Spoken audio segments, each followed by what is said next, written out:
Gracias. ¿Qué tal, Buenos Mauricio? días, bueno, buenos días, ¿cómo están todos? Un gusto siempre saludarlos y estar en este panel.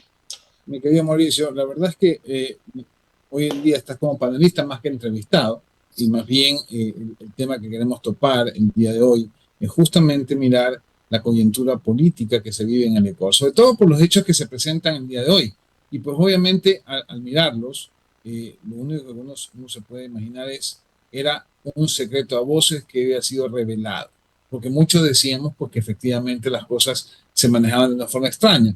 Y pues ahí va el tema. ¿Cómo ves el tema, Mauricio, el día de hoy con respecto a los hechos que se han presentado últimamente? Bueno, es un tema que creo que toda la ciudadanía, incluidos quienes hemos estado tanto en la función pública como en la función privada, y hemos sido víctimas de esa persecución a veces, o de esa presión que se genera a través de ciertos actores políticos que tienen sus tentáculos puestos en la justicia. Este era un secreto que a voces, como lo indicas, y no de ahora. Acordémonos que esto viene de décadas cuando prácticamente habían intocables y el poder se lo peleaba básicamente para poder cooptar estos espacios, más que el poder ejecutivo o más que otro tipo de espacios, era ese, manejar la justicia, porque a través de la justicia se hacía la presión que requerían en diversas áreas del Estado. Y en ese sentido yo creo que la actuación de la fiscal general es un ejemplo no solamente para quienes como ciudadanos vemos lo que está pasando, es un ejemplo para el mundo de que cómo debemos nosotros abstraernos de los intereses políticos, de los intereses personales, para poder llegar a destapar esta olla que definitivamente yo creo que estamos todavía en la periferia, falta llegar al núcleo y en ese sentido yo creo que estamos por buen camino. Mauricio, ¿qué opinas tú de las expresiones con respecto a que esto es una revancha de la fiscal? Es decir, se preparaba un juicio contra ella y en un momento dado saca a relucir pues justamente una investigación de mucho tiempo que pega directamente al centro del Partido Social Cristiano y probablemente también a Revolución Ciudadana, porque se hablan de asambleístas que estaban involucrados, que pertenecían a a estos dos partidos políticos. Por un lado, Aliaga, Ronnie Aliaga, y por otro lado, Pablo Muentes, que está en estos momentos pues con prisión preventiva. Cuéntanos qué opinión tienes al respecto. Mira, yo hace una semana que conversaba con ustedes, o hace unos días nada más, el día viernes, les decía que para mí este es un matrimonio político que durará no hasta que la muerte los separe, sino hasta que las elecciones los separe. Yo no contaba con que eso iba a poder ser antes y que hasta que la fiscalía los separe. Y en ese sentido yo creo que es importante señalar que esto no es, yo no veo que es una revancha o los hechos no están ocurriendo. Si los hechos no estuvieran ocurriendo y esto fuera una cortina de humo, yo justificaría esa aseveración. Pero los hechos están ahí. Esto viene de un tiempo para acá, ya generando estos actores que van saliendo de aquellos teléfonos, de aquellos chats, de aquellas influencias, de aquellos tráficos de favores, que definitivamente, vea, yo aquí, cuando estuve en Ban Ecuador, teníamos nosotros un juicio y era un juicio absurdo que definitivamente cuando falló el juez en contra del banco, porque eso es otra de las situaciones que pasan, que siempre el Estado pierde. Y ese es un problema endémico que hemos venido sufriendo el país como tal, porque son recursos que se van dilapidando por parte del Estado. Pero cuando un juez falla a favor de una institución, sabiendo la institución que tiene la razón y que el derecho la asiste, no hay otra salida de que las presiones vienen de áreas donde pueden pedir favores, por llamarlo menos. Y usted sabe a qué me refiero cuando digo pedir favores.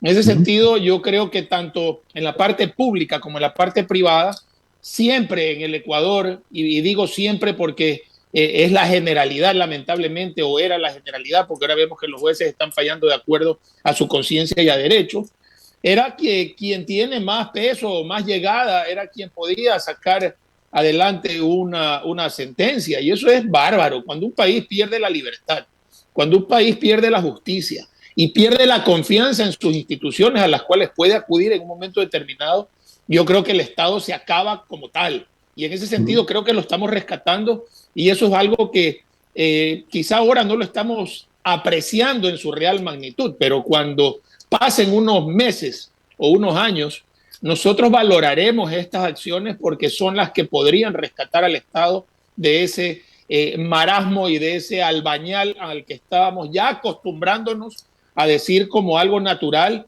de que búscate quién es amigo de para poder conseguir tal o cual cosa. Eso es una situación que tiene que terminarse y yo creo que con este baño de verdad van a salir verdades que todos sabíamos, pero que nadie se atrevía a decir. Así que yo creo que no hay ninguna revancha, lo que hay es un baño de verdad que ya era hora de que salga.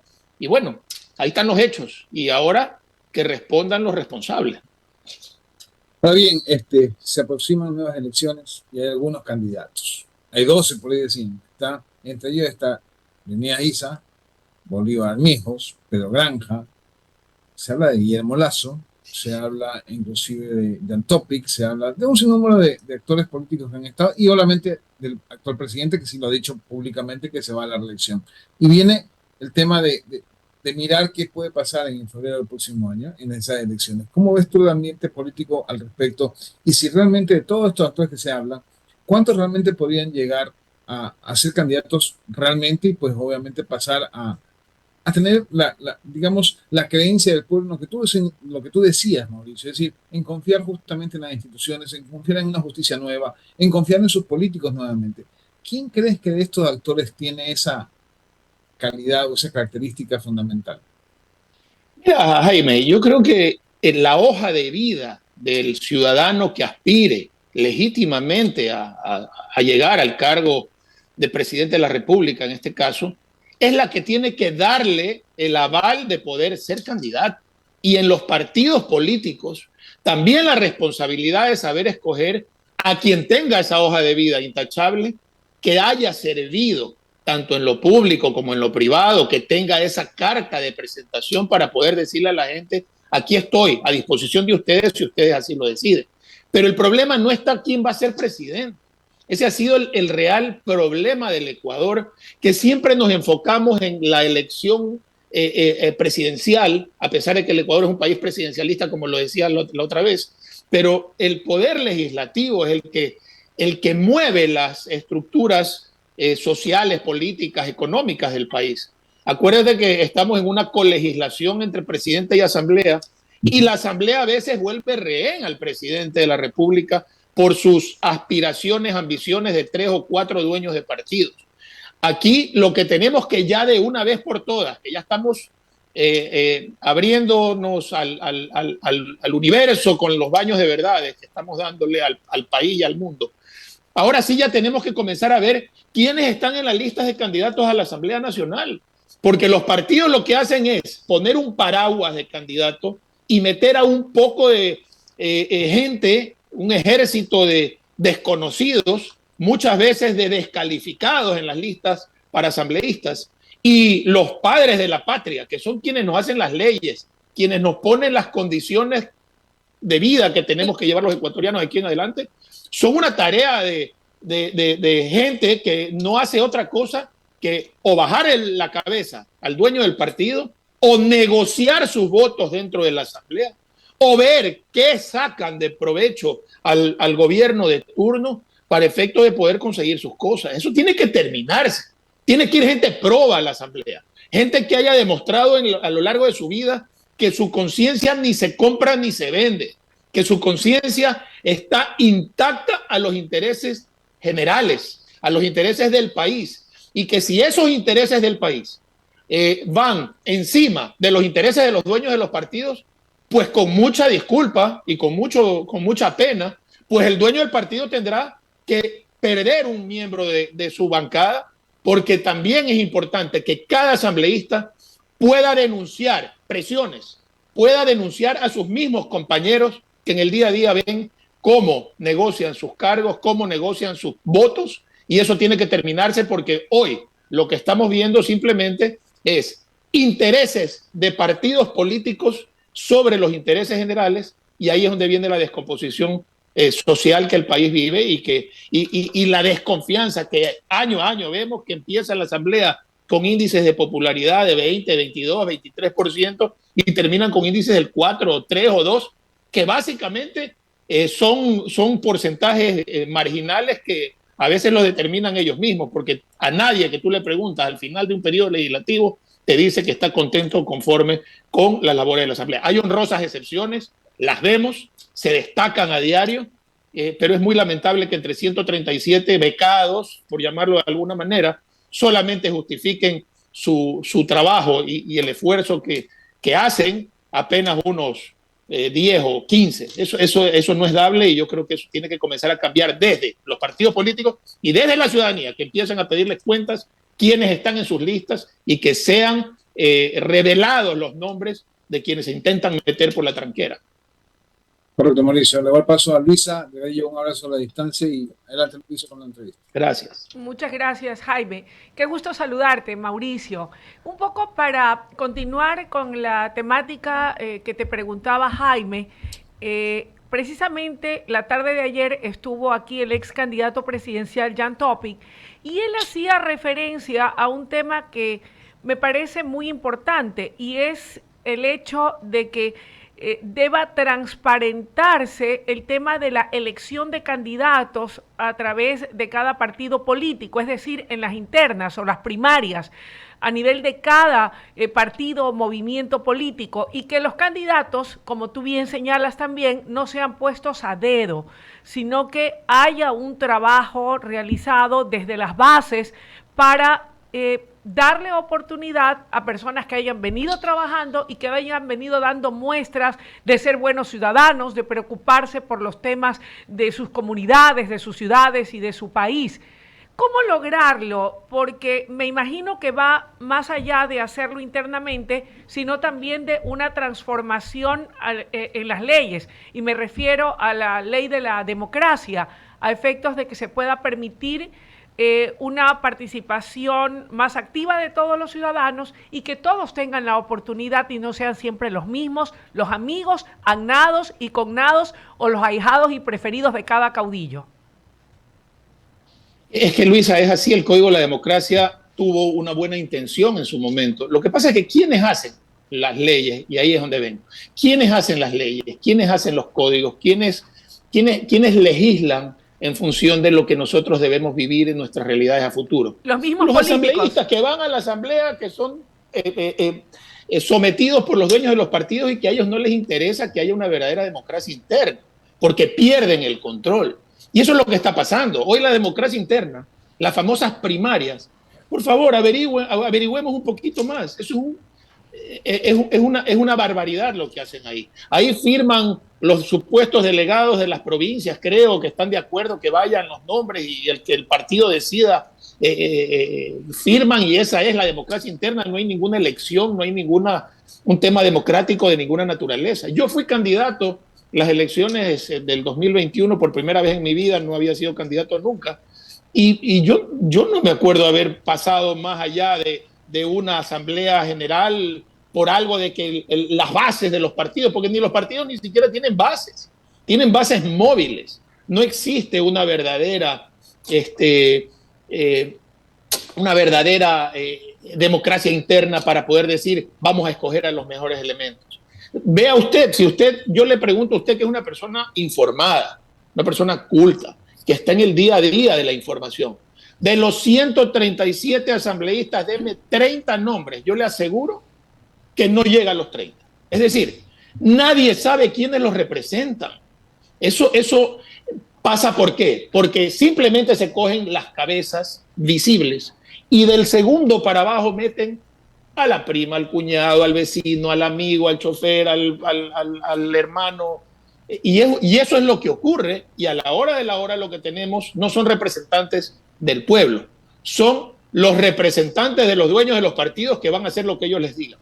Y ese es un problema que el Ecuador tiene que resolver, y no lo vamos a resolver con leyes, lo vamos a resolver cuando la ciudadanía le exija a los partidos políticos ver quiénes son las personas que conforman sus listas, y de allí que estoy de acuerdo con Jan. Yo le escuché algo ayer, me llegó alguna información, que él hablaba de crear plataforma, de crear una especie de frente. A mí me parece que es lo correcto, porque tiene que salir de allí los mejores hombres y mujeres del país para que vayan a la asamblea a hacer lo que tienen que hacer. Hoy estamos viendo que sin espíritu de cuerpo están dándose las cosas que todo el país, todos queríamos que comience a darse, porque era algo que ya veíamos con desesperanza y hasta con desilusión de que no iban a poder resolverse las cosas. Y hoy creo que con el cascabel poniéndoselo al gato como se lo está poniendo, vamos a ganar muchísimo terreno. Y esto no es una pelea ganada. Esto es una pelea que recién empieza y que tenemos que hacerla sostenible para que definitivamente erradiquemos esas uñas puercas de la política que se meten en todas las áreas del Estado a efectos de poder que ciertas personas se favorezcan de los beneficios y las bondades que da la actividad pública. A propósito de este tema, en las primarias a nivel de los partidos políticos, todo parecería indicar que la misma falta de un buen escogitamiento también se ha dado en el aparato judicial. De allí vemos pues cómo lamentablemente han existido funcionarios judiciales que están a favor y a merced de lo que dictaminan determinados partidos políticos. También debería transparentarse entonces la designación de fiscales, de jueces y de funcionarios del aparato judicial del país. Volvemos a lo mismo. ¿Quiénes son los que designan a los jueces y a los fiscales, y etcétera? Consejo de la Judicatura, que es nombrado por quién. Y así vamos un poquito escalando y vamos a llegar a que quien tiene el control político del país terminan siendo los partidos políticos. ¿Y cómo sacamos a los partidos políticos del medio? Que cada uno tiene sus intereses y no importa, ya lo vimos cuando decía, usted vio en la asamblea, Luisa, cómo celebraban la destitución de un funcionario de la judicatura, como que hubieran ganado, yo qué sé, la lotería, como que hubieran ganado un clásico del astillero, se abrazaban entre ellos, era el trofeo que necesitaban. Esos son mensajes que intentan mandarle al resto para decir, si no haces lo que yo te digo, a ti te va la misma suerte. Esa es la manera como manejan la política, la justicia, el área económica, las áreas sociales. Así lo manejan los partidos políticos. Y lamentablemente, los partidos políticos hicieron una ley en la que dice que para ser candidato a cualquier dignidad necesitan estar auspiciados por lo menos por un partido político. Entonces uno tiene que ponerse necesariamente una camiseta, un color y una bandera, porque los partidos políticos nos obligan a los ciudadanos, a todos, a tener que involucrarnos, por llamar de alguna forma, con alguna de esas banderas que son las causantes en la generalidad del problema y de la problemática del país. Esa es la realidad. Y estamos con una camisa de fuerza porque hoy, para poder servir al país, para poder llegar a las mejores personas, tienen que meterse en un partido político. Y los que estamos fuera, que no tenemos partido político, no queremos involucrarnos con ninguno de ellos que han sido los causantes de esta desgracia. Entonces, ¿quiénes son los que acceden a las posiciones del país? Los mismos de siempre, los que sí están dispuestos, a costa de su nombre, su apellido, su imagen, entrar a esas tiendas que son industrias electorales, que en muchos casos hasta se alquilan para las elecciones, y eso también es un secreto a voces, que ponen a disposición de gente, partidos que ya tienen su membrete y su número, porque hacer un partido, hacer un movimiento, hacer un conglomerado político hoy, primero cuesta mucha plata, mucho tiempo, mucha gente, y hay gente que en el país tiene muy buena voluntad, tiene muy buenas credenciales para poder presentarse en una elección, pero que no están dispuestas a manchar su nombre entrando en estas industrias electorales, como digo, que están bastante desgastadas y que no tienen la confianza de la gente. Con todo lo que ha sucedido y con lo que ha saltado a la luz, ¿crees, Mauricio, que estos episodios que hoy ve el país con estupor le van a pasar la factura a estos partidos y movimientos políticos que han salido salpicados en las próximas elecciones? Definitivamente, definitivamente hoy se la están pasando. Estamos viendo que incluso una persona que es delegada o fue directora de la Judicatura en Guayas está diciendo que incluso advirtió y que no la tomaron en cuenta, etcétera.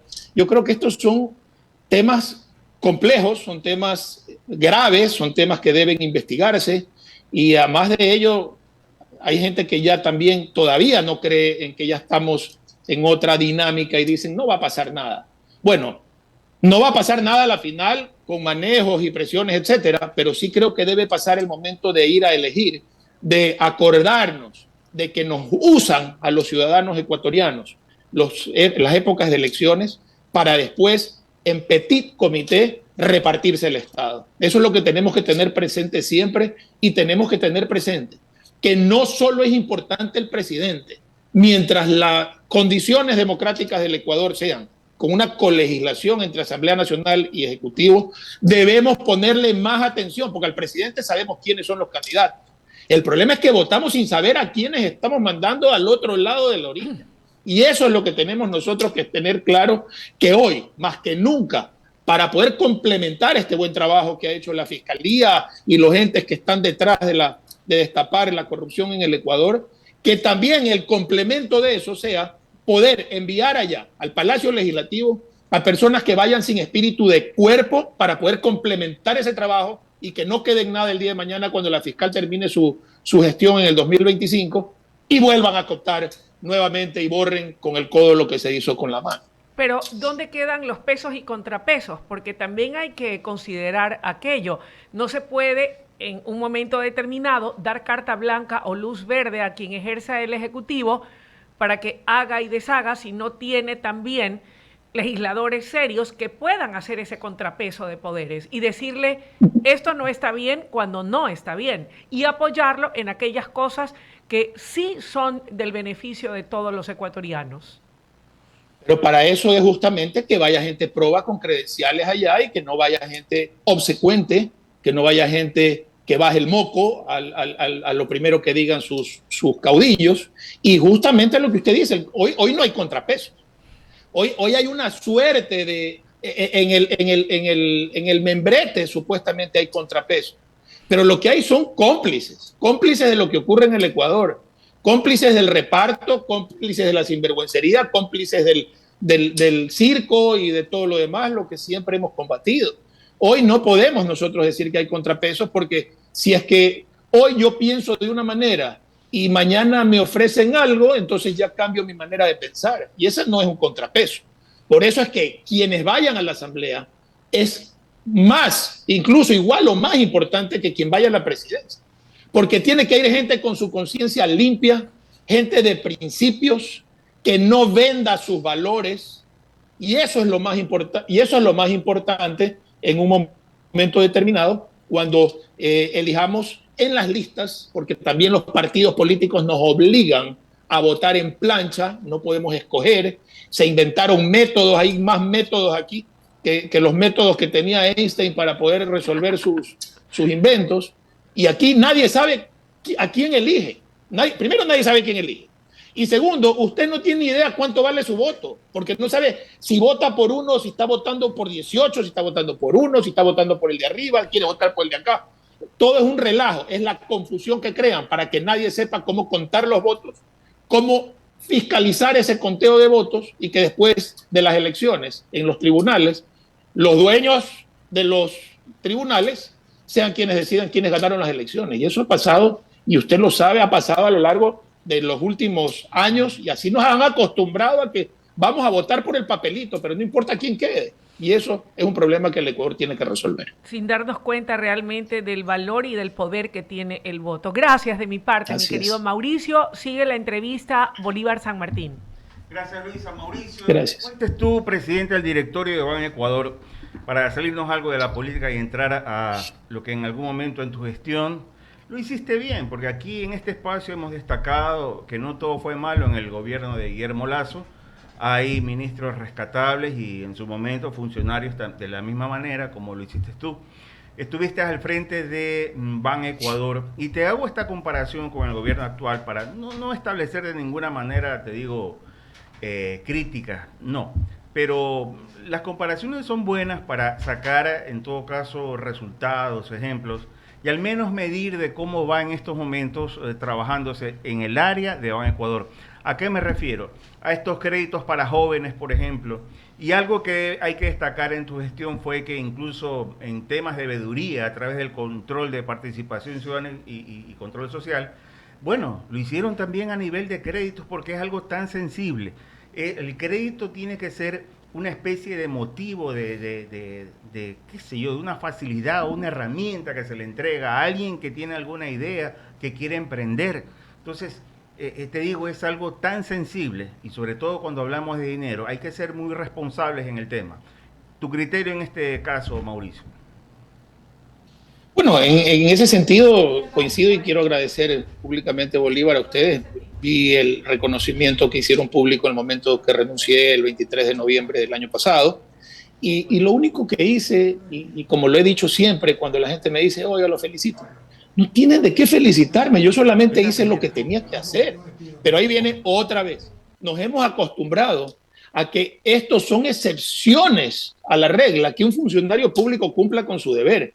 Nosotros generamos crédito en el área rural, así como lo indicas, al 1% hasta 30 años. Dimos y abrimos y democratizamos el crédito en otras líneas de crédito. La gente tuvo acceso al banco. Acuérdense que habían filas las madrugadas para poder cobrar el bono, maltratando al ciudadano. Nosotros eliminamos las filas. ¿Cómo? Primero, habilitando todas las ventanillas para que la gente, las madres vulnerables, etcétera, puedan entrar dignamente a cobrar desde las 7 de la mañana hasta las 9, solamente la gente del bono. Abrimos los sábados, generamos servicios, sacamos la tarjeta de débito Mastercard Internacional, hicimos el programa Aquí Cerquita, que ya está en funcionamiento, que es llevar el banco a las tiendas de los barrios. Generamos servicios, que es lo que tenemos que hacer como institución financiera. Cogimos un banco con casi 400 millones de dólares de cartera con problemas. Tuvimos que asumir 200 millones de dólares de provisiones que generaron una pérdida contable, por llamar de alguna manera, de casi 130 millones de dólares el año pasado. Es decir, tuvimos que cambiar los motores de un avión en pleno vuelo y sin que el avión se caiga. Y lo logramos hacer ¿cómo? Con un equipo de trabajo comprometido, con gente capaz, gente que no iba ahí a hacer su agosto como teníamos al menos esa percepción, y combatiendo la corrupción desde el primer día y generando la democratización del crédito en el área rural, porque esa es la otra manera de combatir la pobreza. No solamente decir voy a dar un bono, no solamente decir vamos a generar empleo, sino generar las condiciones para que el campesino se quede labrando la tierra y no migre a las ciudades, generando estos cordones de pobreza que se dan y los hacinamientos que se dan en las ciudades, porque por la desesperación de que no hay oportunidades en el campo, están migrando a las ciudades y en las ciudades no hay cómo abastecerse. Hoy el campesino, Bolívar, el promedio de edad del campesino, del agricultor ecuatoriano, supera los 60 años. Nos estamos quedando sin agricultores. Entonces ahí apuntamos a que el joven vea en el campo una oportunidad con conectividad, con crédito, con oportunidades para que definitivamente se desarrolle, porque somos un país netamente agrícola y es lo que intentamos en nuestras limitaciones de generar. Y de allí que entregamos en 25 meses de gestión 1.300 millones de dólares en créditos, favorecimos a 300.000 familias y el promedio de crédito era 5.000 y 6.000 dólares. Es decir, la verdadera democratización del crédito, y se acabaron esos grandes créditos, macrocréditos que iban con una llamada de teléfono del jefe y que iban a retirar el dinero en la ventanilla. Eso se acabó. Sí, lo importante, te digo, acá en el Ecuador es trazar una hoja de ruta. Mira, en países de América Latina, y tú eres una persona que ha viajado mucho y conoce también del tema político, a mí me da, o sea, te digo, me da envidia lo que sucede en Perú, en Colombia. Los dos países y en general los pueblos latinoamericanos tienen sus problemas, pero en la parte económica ambos han sabido resolverlos y no han mezclado, si se quiere, lo uno con lo otro. Desafortunadamente aquí en el Ecuador, política y economía van de la mano. O sea, te digo, en Perú, y lo sabes perfectamente, hay en estos momentos 2 presidentes en prisión. Uno se suicidó, a otro lo indultaron. Hablando de presidentes de la República y hablando del tema justicia. En Colombia también 30 años desangrándose ese país frente a la guerrilla, narcoguerrilla, pero al menos se está levantando y recuperando. Pero te digo, más allá del tema político, se han podido sostener en lo económico. No ha habido mayores variaciones, pero aquí en mala hora, te digo, La política infiltrada en la justicia, la política infiltrada en la economía, la política infiltrada en todas las instituciones. Y eso ha sido como, te digo, una espada de Damocles que no ha permitido que este país avance, a diferencia de nuestros vecinos, Mauricio. Así es, y mira lo que decimos ya, ¿no? Y lo decimos todos por si acaso, no te juzgo.